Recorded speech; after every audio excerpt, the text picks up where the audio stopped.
Boa noite, olha eu aqui de novo e eu quero conversar rapidamente acerca de traumas emocionais, sim, mas eu quero falar especificamente sobre estado de sobrevivência, modo de sobrevivência.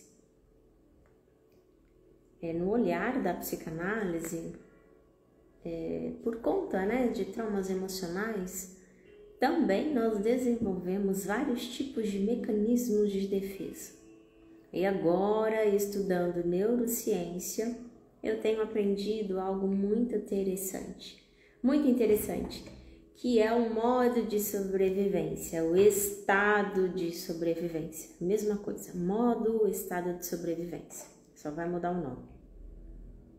Todo trauma vai gerar vários sintomas, consequências, sequelas, e uma dessas consequências aí é o modo de sobrevivência, o estado de sobrevivência. De acordo com a psicanálise, todos nós desenvolvemos, não só por conta de traumas, veja bem, não só por conta de traumas, nós desenvolvemos sim vários tipos de mecanismos de defesa. Ana Freud, inclusive, tem um livro interessantíssimo onde ela aborda apenas essa questão de mecanismos de defesa. Ana Freud, filha de Freud. Agora, a neurociência traz para nós essa questão muito interessante, que é o estado de sobrevivência ou modo de sobrevivência, como eu mencionei ainda há pouco. Boa noite para quem está entrando aqui comigo agora. Bem-vinda, tudo bem? Então, todo trauma emocional, ele vai desenvolver na pessoa esse tal de modo de sobrevivência. E por que isso acontece? Simplesmente porque a nossa mente quer a todo custo nos privar de sentir qualquer desconforto, qualquer tipo de dor. Não apenas a dor física, mas a dor emocional também. Então, a nossa mente, ela desenvolve esse modo de sobrevivência, esse estado de sobrevivência. E por que esse nome? Hoje, tudo bem? E por que esse nome, modo de sobrevivência, estado de sobrevivência? Presta bem atenção nessa palavra sobrevivência. Sabe por quê? Quando a pessoa ainda está sofrendo de algum tipo de trauma emocional, muito provavelmente, na grande maioria das vezes, se não em todas as vezes, sem exceção, ela não conseguirá viver uma vida mais satisfatória, uma vida com mais realizações, uma vida mais plena de fato. Inevitavelmente ela apenas sobreviverá e não viverá a vida, ela está sobrevivendo. Por isso que a neurociência traz para nós essa questão aí muito interessante, que é o estado de sobrevivência, que é um meio que a nossa mente elabora em uma tentativa de nos proteger, de nos privar de sentir aquela dor emocional que ainda está em nós. Mas veja bem, é uma tentativa. Boa noite para quem está entrando agora. Rúbia, Prof. Rúbia, que saudade de você. Espero que você esteja bem, Prof. Rúbia. Beijo. Quando a nossa mente desenvolve esse estado de sobrevivência, ela só tem esse objetivo, portanto, tentar nos proteger daquela dor emocional. E são vários os tipos de mecanismos de defesa, assim, de acordo com a psicanálise, mecanismos de defesa, mas a neurociência traz para nós como estado de sobrevivência. Então, são vários os tipos de estados de sobrevivência que a pessoa pode desenvolver ao longo da vida, em virtude de algum trauma emocional que ela ainda esteja sofrendo. Cíntia, minha professora, minha mentora querida, boa noite, que bom tê-la aqui, que honra, que privilégio. E vários são os tipos de estado de sobrevivência, modo de sobrevivência que a pessoa pode desenvolver. E eu quero falar aqui muito rapidinho com vocês hoje acerca de podemos chamar de paralisia ou estagnação. É quando a pessoa não consegue se mover na vida, se movimentar na vida. Ontem eu dei uma pincelada sobre isso com vocês na live, mas hoje eu quero falar um pouquinho mais. Eu quero falar um pouquinho mais, não só porque eu estou aprendendo, inclusive que é o curso da Cíntia Poveda, que está aqui comigo, que é minha professora, que tem trazido aí para nós coisas muito interessantes acerca da neurociência do afeto e que fazem muito sentido, assim, com muita coisa da psicanálise, e por isso que eu estou encantada. Mas não só de estar estudando que me chama a atenção, mas é porque eu tenho tido a clareza que eu estava assim em um modo de sobrevivência, que a minha mente também desenvolveu em uma tentativa de me proteger daquela dor emocional em consequência do trauma, em específico, o trauma da rejeição. Então é como se eu estivesse paralisada, quando eu não me permitia me mover na vida, uma sensação de estar flutuando. E isso é muito sutil, é inconsciente, você não se dá conta. Até então você ser confrontado em um processo terapêutico, seja através de desenhos também, como foi o meu caso, estudando, enfim. Quando você consegue ter essa clareza, assim como eu tive, boa noite, Lucy, bem-vinda. Aí você percebe que as pecinhas, né, como se fosse um quebra-cabeças, elas começam a se encaixar. Então eu estava ali naquele modo de sobrevivência, de não me permitir viver a vida de fato e com aquela sensação de estar flutuando. É como se houvesse em mim uma tranquilidade. Eu vou colocar isso entre aspas. Eu estou tranquila na vida, diante de tudo que tem acontecido e diante de tudo que não tem acontecido, eu estou tranquila. Era assim que eu me posicionava, era assim que eu me sentia. Então, para mim, o não me permitir viver aquela sensação de estar paralisada e ao mesmo tempo tranquila, paralisada, parada, né? Sem se mover na vida, sem avançar. Eu dizia que era uma tranquilidade, porque de fato eu estava me sentindo tranquila. Aí eu fui percebendo, fui tendo a clareza que aquela tranquilidade era, além de um mecanismo de defesa, mais um modo de sobrevivência que a minha mente elaborou para que eu não entrasse em contato de fato mais profundamente com aquela dor emocional que ainda estava ali.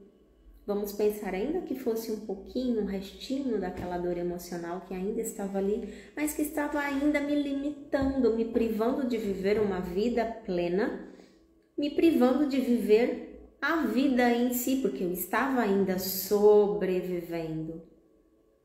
Então, no meu caso, foi essa questão da tranquilidade, de não me permitir colocar os dois pezinhos no chão enquanto vida, o chão enquanto vida, porque eu me sentia um tanto quanto aérea, um tanto quanto flutuando.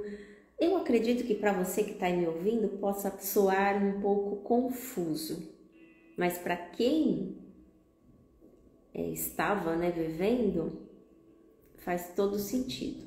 E existem vários tipos de modos de sobrevivência. A paralisia é um deles. É quando a pessoa ela não consegue avançar na vida, ela dá um passo, ela dá outro, mas depois ela para, ou então ela não consegue dar um passo sequer.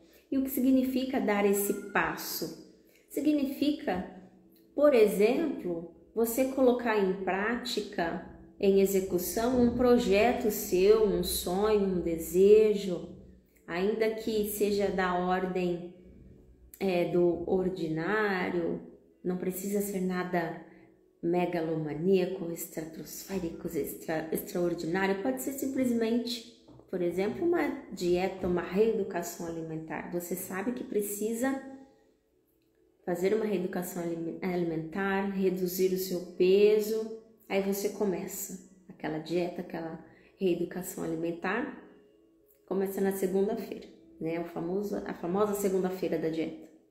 Aí chega na quarta-feira, você já abandona, você já enfia o pé na jaca. Ou seja, você não consegue avançar na vida. É aquela pessoa que até tem iniciativa, mas ela não tem acabativas, ela não conclui, ela não avança, ela não persevera. Ela vai desistindo ao longo do caminho. Ela começa sim, mas ela não conclui. E pode ter aqueles casos, e a gente sabe que tem, onde a pessoa não consegue nem começar. Ela pensa, ela planeja, fica tudo no campo das ideias, mas ela não consegue colocar em prática, ela não consegue executar. Vocês estão entendendo? Está fazendo sentido para vocês? Tem alguma pergunta? Pode mandar para mim. Se quiser compartilhar alguma coisa, fique à vontade também. Pode falar que eu gosto da participação de vocês. Tá ok? Então, vou continuar. E além da paralisia, que seria essa estagnação, boa noite para quem está entrando agora, bem-vinda, Joyce. Além da paralisia, né, que seria essa estagnação, essa dificuldade em se mover na vida, em avançar, em se colocar em movimento, existem vários outros, né, modos de sobrevivência. Tá se identificando, Lúcia? E olha só, sabe por que a pessoa acaba desenvolvendo, né, esse modo de sobrevivência, ficando estagnado e não se movendo na vida? Porque se mover também significa ter que lidar com aquela dor emocional que está ali. Então é muito mais conveniente, digamos assim, seria um ganho secundário, né, estar flutuando, estar aéreo. Porque se eu coloco os dois pezinhos no chão, que é a vida, eu vou ter que lidar com aquela dor emocional que está ali. Vamos ter que fazer alguma coisa para resolver, né? Aí vem a autorresponsabilidade. Então, o modo de sobrevivência é uma tentativa de me proteger. Só que ele me priva também da autorresponsabilidade em ter que lidar com aquilo. Quando eu não tenho que lidar com aquilo, eu continuo naquela situação. Então, vira meio que um ciclo, né? Qual outro modo de sobrevivência que eu posso exemplificar aqui para vocês? Vitimismo. Gente, vitimismo, eu compartilho aqui com vocês que é algo que me irrita muito. Eu não gosto de jeito nenhum, me incomoda quando eu vejo pessoas que estão ali no vitimismo. E olha só, será que eu nunca me vitimizei? Obviamente que sim. Quem nunca? Mas como, né, eu já tenho desenvolvido, já trabalhado bastante isso, hoje quando eu ainda vejo pessoas que estão ali no vitimismo, é algo que me incomoda muito. É aquele lamber de feridas e também é um modo de sobrevivência, porque quando eu estou ali me vitimizando, é uma maneira de me autoproteger, de não ter que lidar com aquela dor, de não ter que resolver aquela situação, de reconhecer ali que existem traumas, que existem dores.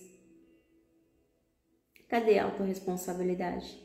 É muito mais conveniente, muito mais cômodo ficar me vitimizando. Ó vida, ó céus, ó azar, vejam o que fizeram comigo. Tá, fizeram com você, mas o que você fará a partir daquilo que fizeram com você? É aí que tá, é aí que vem o virar da chave. É aí que pode transformar totalmente a sua vida, a sua maneira de pensar.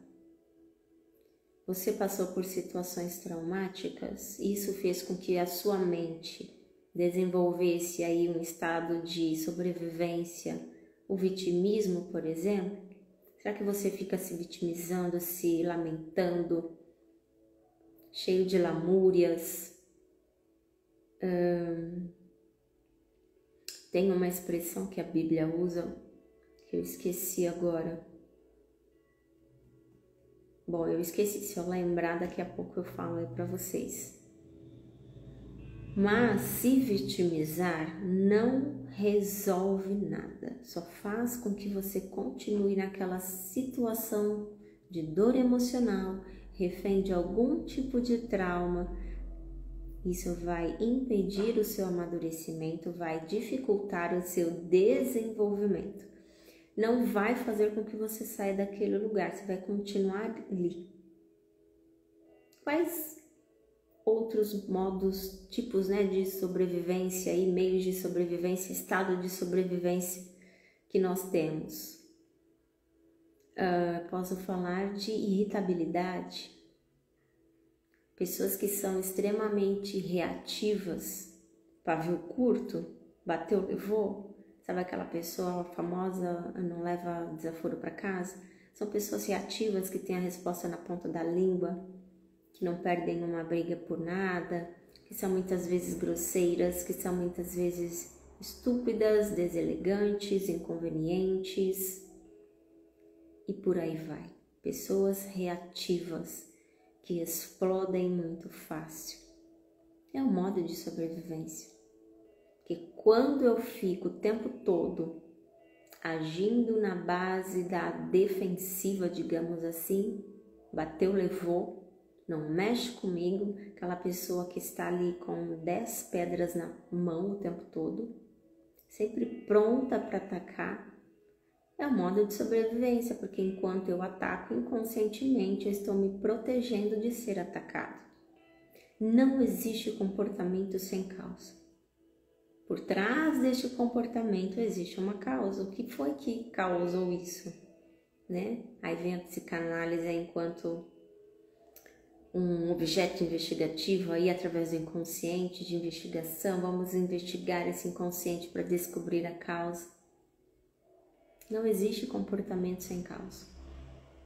Mas o que eu quero deixar aqui frisado é que a nossa mente, em uma tentativa de nos proteger de qualquer dor, seja física ou seja emocional, ela vai desenvolver aí mecanismos. No caso da dor emocional, ela sim vai desenvolver esse mecanismo de modo de sobrevivência, estado de sobrevivência. Talvez você que está me ouvindo tenha desenvolvido sim algum modo de sobrevivência e você não tenha se conscientizado. Talvez você ache que é apenas um comportamento que não é adequado, um comportamento talvez tóxico, um comportamento disfuncional, e toda disfunção tem uma função. Talvez você seja uma pessoa extremamente dorminhoco, que dorme bastante, que basta encostar que está dormindo. Talvez esse dormir em excesso seja assim um modo de sobrevivência que você desenvolveu inconscientemente para tentar se proteger daquela dor emocional. Porque quando você está dormindo, você não precisa ter que lidar com aquela dor emocional que você ainda sente quando está acordado. Dormir se torna um tipo de anestesia também. Aí amanhã eu quero falar sobre algumas anestesias, mas vamos falar hoje sobre modos de sobrevivência. Talvez o seu modo de sobrevivência seja comer em excesso, ou então se privar de comer. Comer muito ou comer muito pouco. Ou então, talvez você tenha desenvolvido aí como um modo de sobrevivência o fazer atividade física em excesso. Ou então levar uma vida de sedentarismo. Aí você fica criando para você, dando para você vários tipos de desculpa. Eu não gosto de academia, eu vou na academia, todo mundo olha para mim. Aí eu não consigo emagrecer, não consigo perder meu peso. Aí eu não consigo desenvolver massa magra. Eu vou para academia e o meu corpo continua igual. Então eu vou para academia, as pessoas ficam me olhando, as pessoas ficam me criticando. Eu vou para academia, as pessoas ficam me julgando. Aí você vai criando várias desculpas para não ir na academia, sim, para não fazer atividade física, para continuar naquele padrão de vida sedentária. Qual é o modo de sobrevivência no qual você está aprisionado hoje? Será que a sua mente, em uma tentativa de te proteger de alguma dor emocional que você ainda carrega, desenvolveu algum modo de sobrevivência? Possivelmente sim. Então se pergunte, qual é? Será que o criticar demais as pessoas, sabe aquela pessoa extremamente crítica? Sabe aquela pessoa que critica todo mundo? Talvez seja esse o seu modo de sobrevivência, porque enquanto eu estou olhando para o outro, eu não tenho que olhar para mim mesmo. Eu não tenho que olhar para as dores que eu ainda carrego. Qual é o modo de sobrevivência que você desenvolveu em uma tentativa de se proteger da dor emocional que ainda está aí, latente, gritando em você, sangrando em você? Será que você se tornou uma pessoa extremamente arrogante? Nem sempre a arrogância é apenas falha de caráter. Pessoas arrogantes podem ter ali dores emocionais envolvidas tão intrínsecas e latentes e fortes e punjantes que desenvolveram como modo de sobrevivência a arrogância. Olha só, pessoa que sofreu trauma da rejeição, foi rejeitado por alguém de fato, ou não foi, apenas se sentiu rejeitado. Porque a pessoa não precisa ser rejeitada de fato para ser traumatizado, né? Basta que ela se sinta rejeitada. Trauma, como eu disse ontem, é aquilo que você recebe, é como você interpreta determinada situação. Se você se sentiu rejeitado, será que você se tornou arrogante como um mecanismo aí de defesa, um modo de sobrevivência? Porque se eu sou arrogante, inevitavelmente eu vou repelir as pessoas. Eu vou afastar as pessoas de mim. E inconscientemente é o que eu quero. Porque quando eu afasto as pessoas de mim, a possibilidade de que eu seja rejeitada novamente é menor. Porque não tem ninguém perto. Então eu prefiro afastar as pessoas, ainda que através de uma arrogância, para que não tenha ninguém próximo de mim, para não criar vínculos, para não ter relacionamentos mais profundos, porque assim eu evito de ser rejeitada novamente. Qual é o mecanismo de sobrevivência que você desenvolveu em uma tentativa de se proteger da dor emocional que um trauma gerou em você? Será que você se enfiou nos estudos, estuda insanamente, extremamente empenhado em estudar, por exemplo, para não ter que lidar com aquela dor emocional que ainda está em você? Será que você é um workaholic, aquela pessoa que trabalha compulsivamente, que tem o trabalho em primeiro lugar como prioridade na vida, em um mecanismo de defesa como um meio de sobrevivência, para não ter que lidar com aquela dor emocional? Será que você foca no trabalho para não ter que focar em você mesmo e, consequentemente, ter que lidar com aquela dor emocional que ainda está em você? Será que você usa uma capa, uma carapuça de cristão, ou seja lá qual for a fé que professa, se aprofundando cada vez mais em questões da ordem do espiritual, como um mecanismo de defesa, como um meio de sobrevivência, um modo de sobrevivência, para não ter que lidar com a dor emocional que está ali? Será que você focou no espiritual de uma maneira tão profunda para não ter que lidar com a dor emocional que ainda está aí? Qual é o modo de sobrevivência que você desenvolveu inconscientemente em uma tentativa de se proteger da dor emocional que ainda está em você? Será que é a bebida em excesso? Será que é a droga? Será que é uma vida sexual promíscua?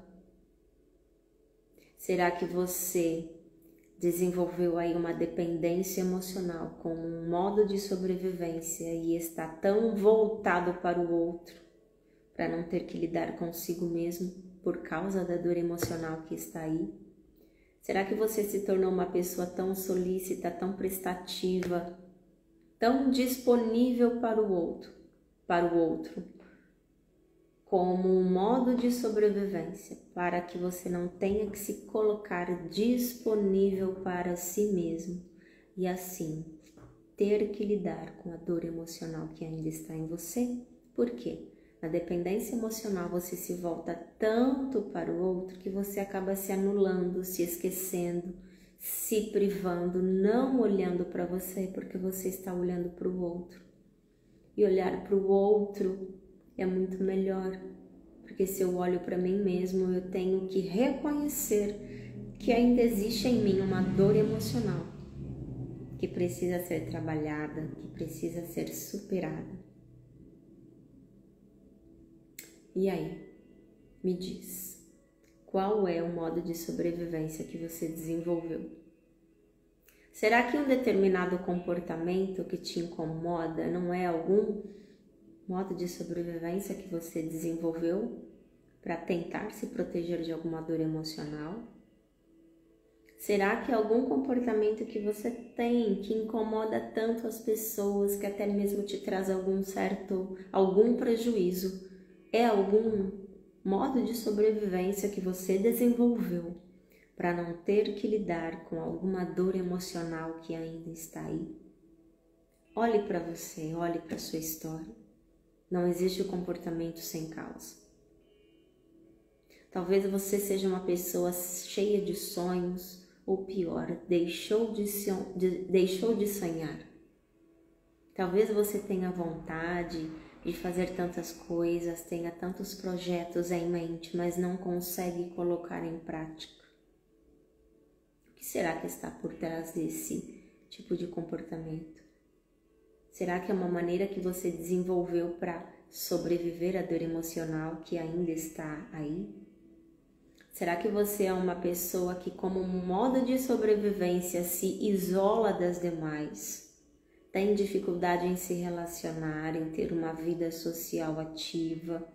Tem dificuldades em manter relacionamentos saudáveis porque você simplesmente prefere ficar isolado no seu cantinho, não interagir com as pessoas, não criar vínculos, não se aprofundar em relacionamentos? Porque existe aí uma dor emocional que ainda não foi resolvida e que está te privando, te impedindo, te limitando de viver uma vida de fato. E você está apenas sobrevivendo. Se você quer encontrar a resposta para isso, então eu te convido a participar da mentoria que eu desenvolvi, Destraumatize. Começará dia 6 de abril, serão 5 encontros ao vivo pelo Google Meet. Depois as gravações irão para a plataforma da QIFI e você pode investir um valor, não dá um lanche praticamente, fica menos de R$40 mensais e você pode investir em até 12 parcelas, pagar em até 12 parcelas. Se você tem interesse e quer saber mais sobre a mentoria Destraumatize, pode me chamar no privado. Quem adquirir essa mentoria, além de todo o suporte, acompanhamento contínuo comigo, ganhará também um encontro individual comigo e mais as surpresas aí que eu estou preparando para vocês. Muito obrigada então para quem permaneceu comigo até aqui. Você que passou por essa live eu agradeço também. Vai ficar salva lá no meu feed. Aproveite, curta, deixe seu comentário. Pode salvar, compartilhe com mais alguém. Vamos compartilhar conhecimento, porque o conhecimento, além de ser libertador, ele pode ser sim transformador. Uma excelente noite para você, um bom descanso e até a próxima. Tchau, tchau!